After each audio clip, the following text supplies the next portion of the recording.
Hello, everybody, and welcome back. So it's been about 5 days since the release of Found Footage 2, and ever since then, a lot of us have been talking, and there's been a lot of theories out there. There's been a lot of ideas, and of course, Found Footage 2 really threw in something that a lot of us were not expecting, and I'll touch base on that. Typically for me, what I like to do is do a follow-up video later on with quick thoughts and a bit of a casual analysis of the video. And I always like to see if I can connect the dots to maybe another video, or maybe we found something later on that I didn't catch in the reaction, which I typically do. So the first thing that I wanted to go over was actually the green light that appears. So if we go over to, the ending of Found Footage 2, there's a couple things that I wanted to point out here. And we're going to actually slow this down considerably, because I want you to pay attention to this entrance. Once they enter this room, they're focusing that the entity is about to arrive, and something happens to the room. All right. Something happens to the room as soon as the green light starts to happen. If you notice, look at the entrance. It starts to expand. So there's a slight morph that starts to happen there. It starts to expand. And then, of course, you have all the green light that ends up coming out. Now, another thing that I want you to look at is that the embers, or whatever is happening here, is actually floating upward. So it actually floats up. I don't know what the significance of that is, but that, again, things are floating upward instead of falling down. Does that tie us to the whole concept of as above, so below, So after you think about that whole concept of, hey, things are floating up, is something about to be copied? Is something about to fall? Are we seeing an exit about to happen? What are we seeing? Like, this is a new development here for all of us. And I feel like this is a concept that most of us were not expecting to see something like this. Now, seeing this could potentially mean a crack in both realities, if you want to put it that way. That fine line between the Backrooms and our world is slowly collapsing at a much larger, more violent scale. Also, while they were going through the pool room section, there was a green light appearing here. There is a definite interference. There's an electrical hum here. And as they step away, that interference goes away. It dies down.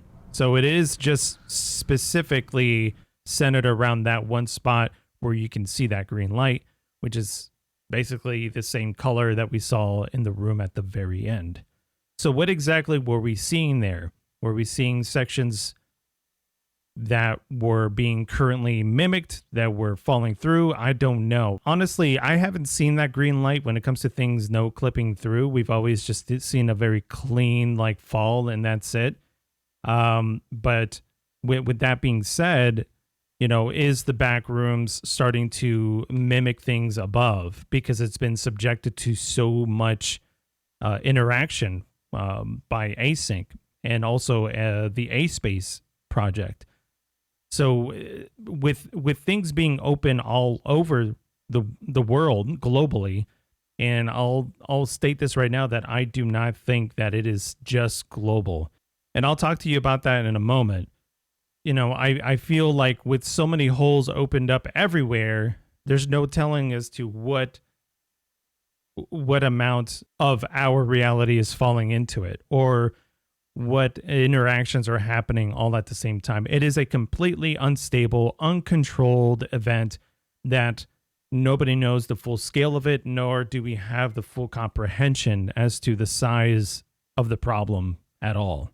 Talking about this green light, back in Pitfalls, if you remember when this guy opens up the door, you can look at the bottom and you see green. Now, and you can kind of see green along the walls or whatever the background that's in that environment. You can kind of see green there too. Now, at the time, I was like, is that Is that like green grass? Are we seeing like a grassy hill, like a grassy area? Is that what we're witnessing here? But now with this whole green energy burst that we saw at the end of found footage 2, I'm kind of wondering, was he witnessing, and why he was so blown away? Was he witnessing seeing a green light, green energy? We don't know yet because we haven't had a follow-up to report, which is when they all returned from this amazing field trip and discussed their findings to Async. Now, I feel like we won't get answers to that until we get a sequel of sorts to report. That might be a ways off, because I feel like we're kind of, we may stick to the found footage character for right now. That might be something. But, you know, after the fact, after found footage 2, I'm kind of wondering if that's indeed what we're seeing here, if that's the green light. So one of the things that I want to look at was a portrait inside of the room towards the end of found footage 2. So not only was this image in another video that we'll talk about in a second, but the cracks in the wall, at first I was like, oh, that's paint chips. But no, I mean, clearly you could see the tracks go right through the picture frame and through the portrait itself and continue on to the wall. I don't know if this is connected to the growth, the bacterial growth that's happening in this room, or if this is also cracks that are present because of a previous energy burst. Okay. So I don't know, if you kind of think about it, fill in those cracks with green energy and we will kind of see the same thing. I don't know. That's another thought that I had. You know, another thought is, hey, you know, this room fell all the way through. This entire home fell all the way through. But to piggyback off of that, maybe it didn't fall through. Maybe it was literally teleported from our world in. Also, the portrait would have fallen down, honestly, if the whole house had fallen. There is a sense of impact whenever people or objects fall through. If you remember, the car looked like, you know, a pure mess. Like the car's drive shaft was pierced right through it. Like it was a very, very big impact that it had. So maybe if you think about it, this portrait would have fallen off if that were the case, if it had fallen. So I've been kind of thinking about it. Maybe things were copied or things were teleported. And if they are, the Backrooms is selectively taking things from above and bringing it down. You know, who knows? I don't know. Like that, this is just, it is frightening to me. So if we go back to the car crash, you know, it makes the impact, it hits the wall here, and then somebody had survived because they step out. That's a bloody handprint, you know, and then they're just dragging themselves through. Maybe they fell down, and that's what we see here in this spot here. And at this point, they end up dragging themselves through this hallway into the room that we see. Hello? Do you need help? No, they don't need help. Well, maybe they do. It seems like they're, again, all the entities seem to be screaming for help. They seem to be uttering memories. You know, that's another thing that I was thinking about too, is there the concept of, you know, memories being thrown in here, and that's what we end up hearing, because the entities and the survivors, the entities themselves are reciting and saying, it sounds like they're saying help, you know. And then the one in Pitfalls was copying some radio broadcast, I think, at one point. So there's memories within these entities, and I feel like that's why these entities are people who were stuck here, you know, wanderers who survived somehow, and through their perseverance, unfortunately, became a part of the Backrooms, you know, in this way.